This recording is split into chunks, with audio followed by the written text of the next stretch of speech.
የዘወትር አክብሮታዊ ሰላምታችን በያላችሁበት ድረስ ወደ ሸገር ታይምስ ቤተሰቦች እንደምን አላችሁ? የሰዓቱ ዜናችን እነሆ በሰዓቱ ተመልሷል። ዋና ዋና ነጥቦችን አስቀድመን እናስታውቃችሁ። ህወሓት የጦር ሰራዊቱን ወደ አማራ ክልል ሰሜን ወሎ ዞን ቆቦ ከተማ በከፍተኛ ቁጥር ማስገባት ጀምሯል እየተባለ ነው። ይህ መረጃ ወጣው በኢትዮጵያ ፌዴራል መንግስትና በህወሓት መካከል ዳግም ግጭት ሊቀሰቀስ ይችላል በሚል በርካቶች እየሰጉ በሚገኙበት በዚህ ወቅት ነው። ይህ መረጃ ምን ያክል እውነት ነው? ኦፊሻላዊ መግለጫዎችና ማረጋገጫዎችስ ወጥተውበታል? እንመለስበታለን። የቀድሞው የሲዳማ ክልል የጸጥታ ኃላፊዎች ላይ ጽኑ እስራት መበየኑ ተሰምቷል። በክልሉ ከፍተኛ የጸጥታ ኃላፊዎች ላይ የተላለፈውን የፍርድ ቤት ውሳኔ እንመለከተዋለን። የጦር ኃይሎች ጠቅላይ ኤታማዦር ሹም ፊልድ ማርሻል ብርሃኑ ጁላና የአሜሪካው የአፍሪኮም ጀነራል ዛሬ በአዲስ አበባ ውይይት አድርገዋል። ስትራቴጂክ ደረጃ ላይ ደርሷል የተባለው የኢትዮጵያና የአሜሪካ ወታደራዊ ግንኙነት ጉዳይ ዛሬ በአዲስ አበባ ምን ተመከረበት የምንመለከተው ይሆናል። ከዚህ ባለፈ የሰመጉ በምስራቅ አርሲ ዞን የተገደሉ ንጹሃን ዜጎችና የተፈናቀሉትን በተመለከተ አዲስ እንደዚሁም አስደንጋጭ ሪፖርት ይፋ አድርጓል። ሌላኛው የዜናችን ትኩረት ነው። ከዚህ ባለፈ በአሜሪካና በኢራን መካከል በቀጠለው የጦርነት እንደዚሁም የድርድር ሂደቶች መሃል የዓለማችን የነዳጅ ዋጋ በምን ሁኔታ ላይ ይገኛል? በወፍ በረር የምንቃኝ ይሆናል። እንደተለመደው የሰማችሁን አብራችሁን ቆዩ። ወደ ዝርዝር ጉዳያችን እናምራ።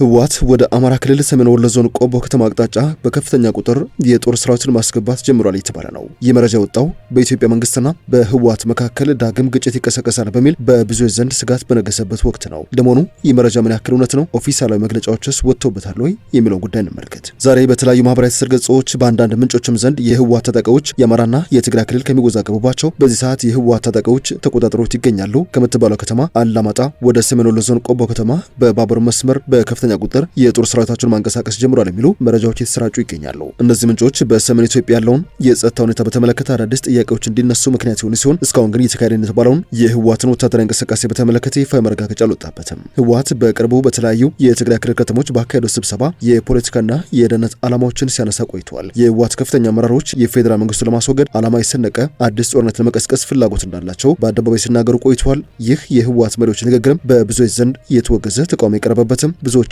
ያስደነገጠ ሆኗል። ከዚህ ባለፈ የፌዴራል መንግስትን በተለያዩ ጊዜያት ከህወሓት በኩል ወታደራዊ ትንኮሳዎች እየተፈጸሙ እንደሚገኙ ይፋ አድርጎ ነበር። ለአብነት ያክል ጠቅላይ ሚኒስትር አብይ አህመድ ሰኔ 30 ቀን 2018 ዓ.ም በፓርላማ ባደረጉት ንግግር መንግስት ወደ ግጭት ለመግባት እንዳልፈለገ በመግለጽ ህወሓት ግን ተደጋጋሚ ወታደራዊ ትንኮሳዎችን እያደረገ ስለመሆኑ ተናግረው ነበር። በተጨማሪም አንዳንድ የቀጠናው ተንታኞች በዚህ የክረምት ወቅት የጸጥታ ሁኔታው በሰሜን ኢትዮጵያ ምናልባትም ሊለዋወጥ እንደሚችል ስጋታቸውን ሲገልጹም ቆይተዋል። ከዚህ ጋር በተያያዘ የተሰራጩ አንዳንድ መረጃዎች በጭፍራ አካባቢ ሊኖር ስለሚችል አዲስ ወታደራዊ ውጥረት ጥያቄዎችን እያነሱ ይገኛሉ። ሆኖም በዚህ ወቅት አንዳንድ የማህበራዊ ትስስር ገጾችና ምንጮች የህወሓት ኃይሎች ያደረጓቸው የተባሉትን ወታደራዊ እንቅስቃሴዎች በተመለከተ ማረጋገጫ የሚሰጡ ኦፊሻል መግለጫዎች እስካሁን አልወጡም። ከሚመለከታቸው የመንግስት አካላት እንደዚሁም ከህወሓት በኩል ይህ ወታደራዊ እንቅስቃሴ እየተካሄደ ስለመሆኑ ፍንጭ የሰጠ ይፋ መግለጫ አልወጣም።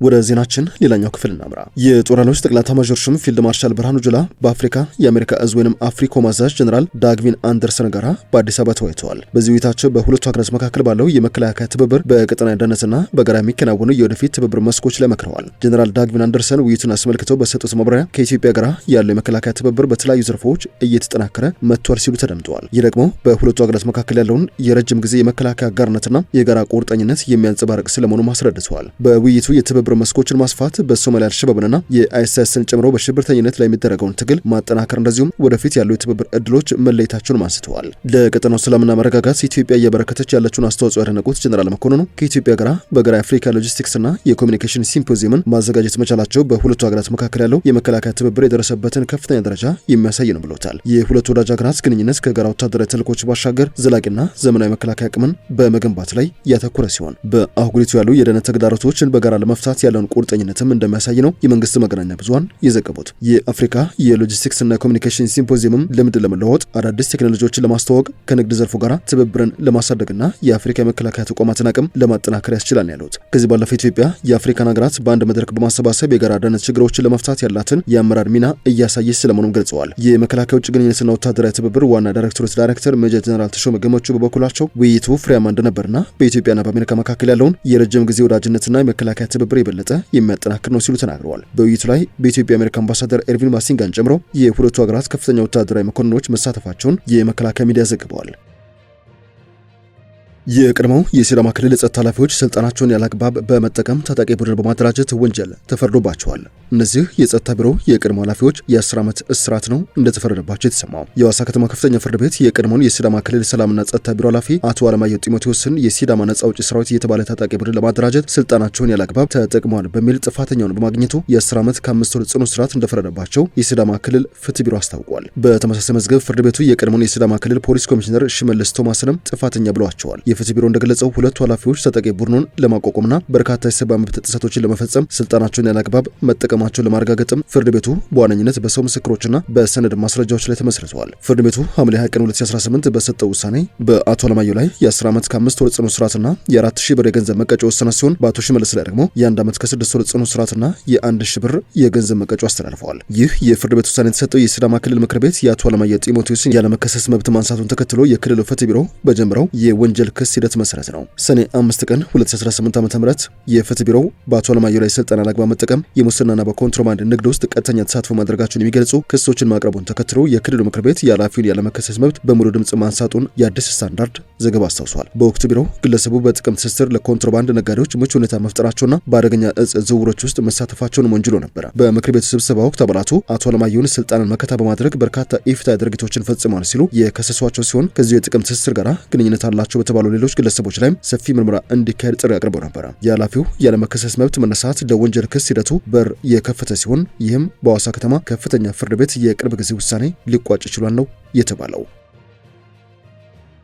የሰዓቱ ዜናችን እንደቀጠለ ይገኛል። የኢትዮጵያ ሰብአዊ መብቶች ጉባኤ ኢሰመጉ በኦሮሚያ ክልል ምስራቅ አርሲ ዞን በተለያዩ ወረዳዎች ከ2014 ዓ.ም እስከ ግንቦት 4 ቀን 2018 ዓ.ም ባለው ጊዜ ውስጥ በተፈጸሙ የሰብአዊ መብት ጥሰቶች ላይ ያካሄደውን ምርመራ ግኝት ይፋ አድርጓል። በ158ኛ ልዩ መግለጫው በ73 ገጾች የቀረበው ይህ ሪፖርት በታጠቁ አካላት ማንነትና ሃይማኖትን መሰረት በማድረግ በተፈጸሙ ጥቃቶች ቢያንስ ከ450 በላይ ንጹሃን ዜጎች ህይወታቸውን ማለፉን፣ በርካታ ለአካላዊ ጉዳት፣ ለእገታና ለአስገድዶ መሰወር መጋለጣቸውን አረጋግጧል። በዞኑ 9 ወረዳዎች በተካሄደው የመስክ ምልከታ መሰረትም በመርቲ 117 በሸርካ 116 እና በጀጅ ወረዳ 101 ከፍተኛ የሟቾች ቁጥር የተመዘገበ ሲሆን የሟቾች ስም ዝርዝርም ከነምስላቸው በሪፖርቱ ይፋ ሆኗል። ከግድያው በተጨማሪ በሸርካ፣ ሮቤ፣ ጀጁ፣ መርቲና ሙኒሳ ወረዳዎችም በመቶዎች የሚቆጠሩ ሰዎች ታግተው የተወሰዱ ሲሆን በርካቶችም ያሉበት ሁኔታ እስካሁን ሳይታወቅ ቀርቷል ያለው። በደህንነት ስጋት ሳቢያ በጀጁ፣ በሸርካ፣ ባስኮና በሌሎች ወረዳዎች በጠቅላላው ከ14000 በላይ ዜጎች ከቀያቸው የተፈናቀሉ ሲሆን እድሜ ጠገብ ቤተ ክርስቲያናት መቃጠላቸውና መዘረፋቸውም ተመላክተዋል። ኢሰመጉ ድርጊቶቹ በሰብአዊነት ላይ የተፈጸሙ ወንጀሎች መሆናቸውን በመግለጽ የፌዴራልና የክልል መንግስታት ለዜጎች ዘላቂ ጥበቃ እንዲያደርጉ፣ ጥሰት ፈጻሚዎችን ለፍርድ እንዲያቀርቡና ተፈናቃዮችም ወደ ቀያቸው እንዲመለሱ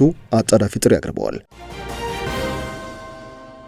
ወደ መጨረሻው ጉዳያችን እናምራ። አሜሪካ በኢራን ላይ የምትፈጽመውን ጥቃት ማቆሟን ተከትሎ የነዳጅ ዋጋ በከፍተኛ ቅናሽ ማሳየቱ ተሰምቷል። የአሜሪካና የኢራን ግጭት ለ2 ሳምንታት ያክል ከቀጠለ በኋላ በሳምንቱ መጨረሻ ላይ መቆሙን ተከትሎ በዛሬው ዕለት የዓለም አቀፉ የነዳጅ ዋጋ በ6 በመቶ ቅናሽ አሳይቷል። አሜሪካ ለተከታታይ 2 ሳምንታት በኢራን ላይ የፈጸመችውን ድብደባ ካቆመች በኋላ ኢራን ያጸፋ ምላሽ እንደማትሰጥ በመግለጿ ግጭቱን ለማርገብ ዲፕሎማሲያዊ መፍትሄ ሊገኝ እንደዚሁም የሆርሙዝ ወሽመጥ ሊከፈት ይችላል የሚል ተስፋ ጭረዋል። የዓለማችን የነዳጅ ዋጋ ተመን የሆነው የብሬንት ድፍድፍ ነዳጅ ዋጋ በ6.4 በመቶ ወርዶ በበርሜል $90.5 እየተሸጠ ይገኛል። በአሜሪካና በኢራን መካከል ጦርነት ከተጀመረ በኋላ የሆርሙዝ ወሽመጥ በመዘጋቱና ግጭቱ ወደ ቀይ ባህርን በመስፋፋቱ የብሬንት ዋጋ ባለፈው ሳምንት በበርሜል $100 ደርሶም ነበረ። በየመን የሚገኙት የሁቲ ታጣቂዎች የሳውዲ አረቢያ መርከቦች በቀይ ባህር ላይ በሚያደርጉት እንቅስቃሴ ላይ ባለፈው ሳምንት እግድ ጥሎ ነበረ። ይህ ደግሞ የዓለም አቀፍ የነዳጅ ላኪ የሆነችው ሀገር ምርቷን ለውጭ ዓለም ገበያ እንዳታቀርብ ከፍተኛ እንቅፋት ፈጥሯል። በተባበሩት መንግስታት የአሜሪካ አምባሳደር የሆኑት ማይክል ዋልስ በትናንትናው ዕለት ለፎክስ ኒውስ እንደተናገሩት ፕሬዚዳንት ዶናልድ ትራምፕ በቴህራን ላይ የሚፈጸመውን ጥቃት የገቱት ለዲፕሎማሲ ጥረት እድል ለመስጠት ነው ብለዋል። የኢራን ውጭ ጉዳይ ሚኒስትር አባስ አራግቺ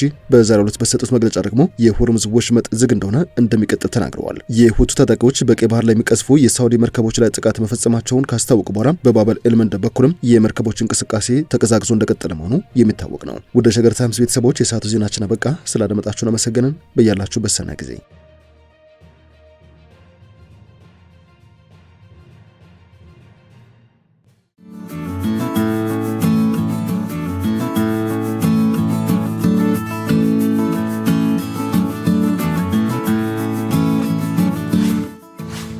ሸገር ታይምስ ሚዲያን ሰብስክራይብ በማድረግና ደወሉን በመጫን ይከተሉን።